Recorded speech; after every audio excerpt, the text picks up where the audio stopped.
right now on Up with KREM, we are looking back at the Washington's first shutdown. Jen York is live all morning from Sacred Heart Medical Center.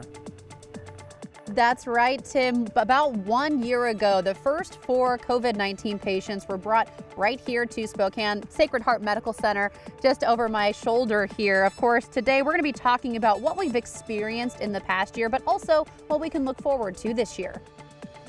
This morning, I'm also looking back at the COVID-19 case rates we've seen over the last year to get a better look at how we match up today. Fresh snow this morning and cool temperatures today, but by this weekend, we're talking temps in the 40s, even up near 50 as we kick off next week. Up with KREM begins now. Well, good morning, everyone. Welcome to Up with KREM. I'm Jen York. Great to have you with us as we kick off our Friday morning. And of course, today being the 1 year mark that we learned that Spokane would be accepting its first 4 COVID-19 patients. That's something we will be discussing and talking about what we've experienced since then, and also looking forward to what we can experience coming up this year. This morning, we are breaking down the events that we may have missed in the past year, what's making a comeback this year. And later again, Joshua Robinson will be looking at our case numbers. We've been tracking them over the course of the past year. But of course, most recently, that makes a big impact on what phase we're in for reopening. But first, we do want to talk about the snow this morning. Of course, I've seen a number of school closures and delays this morning related to the snow. So Jeremy Legoo, what are we looking at? You know I'm a sunshine girl, but I will admit it is really pretty outside this morning. Yeah, it's one of those ones where each and every aspect of this snow has been compounded by the fact that we've been seeing it all week long. For starters, the beauty. When you have snow on top of snow on top of snow, it just hangs on to that brilliant white, that brilliant color that looks quite beautiful on everything, and it starts coating everything. But when you have temperatures down below freezing for days on end, you get up above freezing, then you get another round of snow, and you have snow on the ground, you have refreezing on the roads, you get what we have this morning, which is slick roads, and they're slick on top of slick. It's really greasy out there early today, and for that reason we do have some of those closures and delays of local schools. For the most part, snow is moving out of both Spokane and Coeur d'Alene. You can expect a few lingering flurries with the weather pattern that we currently have, but a bulk of our snow is still down to the south. That's where we have most of our moisture, and for that reason we got quite a bit more snow this past go round. We'll continue to hang on to some of that moisture in those higher elevations, and we'll watch that throughout the day today and as we move through the day tomorrow.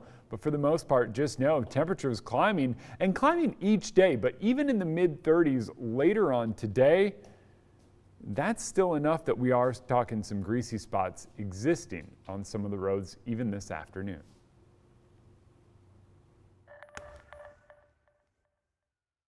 All right, Jeremy, thank you so much walking us through what we can expect as we get our day started, and of course, what we can expect heading into the weekend.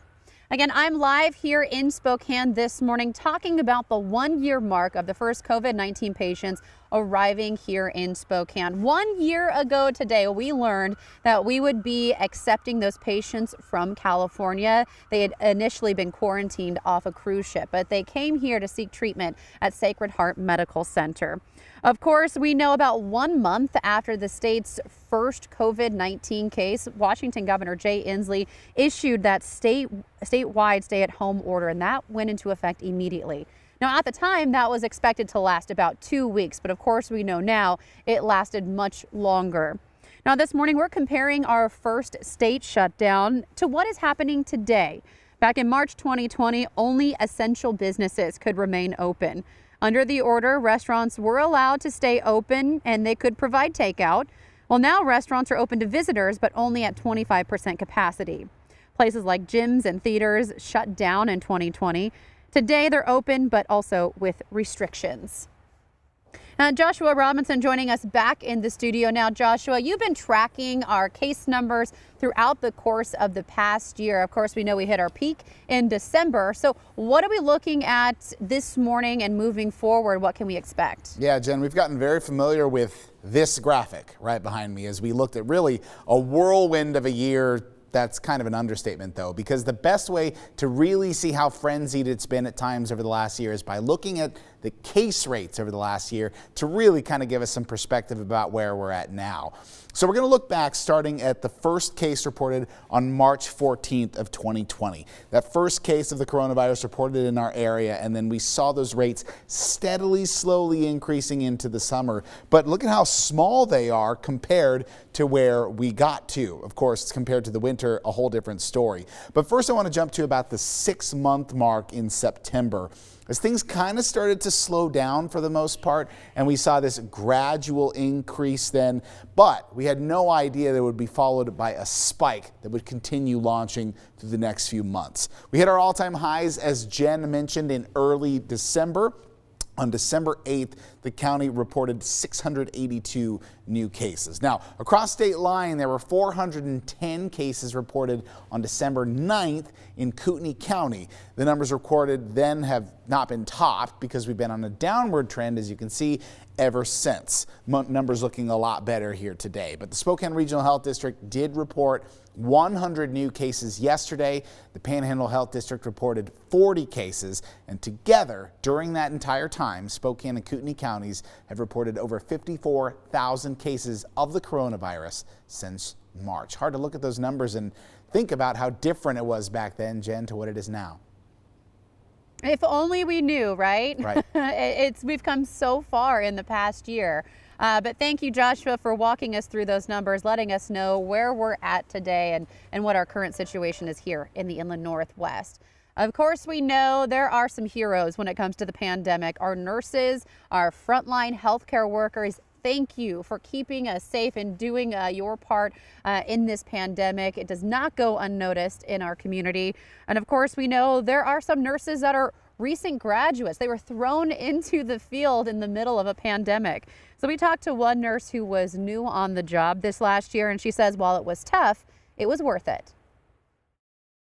What a perfect picture. 2 nursing students just trying to survive school. That's Alexa Faye and her classmate. Of course, pre-pandemic, when Alexa was a graduating senior in WSU's nursing program. I graduated in May, so almost a year now. Meaning 1 year ago, Alexa was finishing up her last, arguably most critical semester of nursing. There's always this sort of expectation in nursing, like you go through your clinicals and then you go to senior practicum, and that's really where you get the meat and bones of like what it's like to be a nurse. But right when COVID hit, doctors' offices canceled those clinical experiences. One of the most stressful things is just not really knowing, you've seen these nurses and you've kind of seen what they do, but you haven't spent a 12-hour shift with them. They needed the students to step away for a while because they had to really focus and transition their services. On top of that, online classes made it hard for students to learn the physical skills. Learning how to do certain procedures or skills in simulated environments before they go out into the clinical environment. So WSU made changes, having smaller in-person groups, social distancing, and wearing masks. And as clinics started settling into the new COVID regulations, WSU pushed to get their students back into their clinical positions. Making all these changes paid off. We were able to make that transition to remote learning to get our students through their clinical education requirements and get them graduated on time. Which is exactly what Alexis did after graduating. So it's just been really interesting to kind of have that be your first nursing experience. Now she's coming up on a year working as a registered nurse, saying she's thankful for how everything worked out. In Spokane, Nicole Hernandez, KREM 2 News. And again, thank you to her and all of our nurses and frontline workers who have put themselves on the front lines for this past year to keep everyone safe and take care of those who need it most. It certainly, again, does not go unnoticed, and it is appreciated here across the Inland Northwest.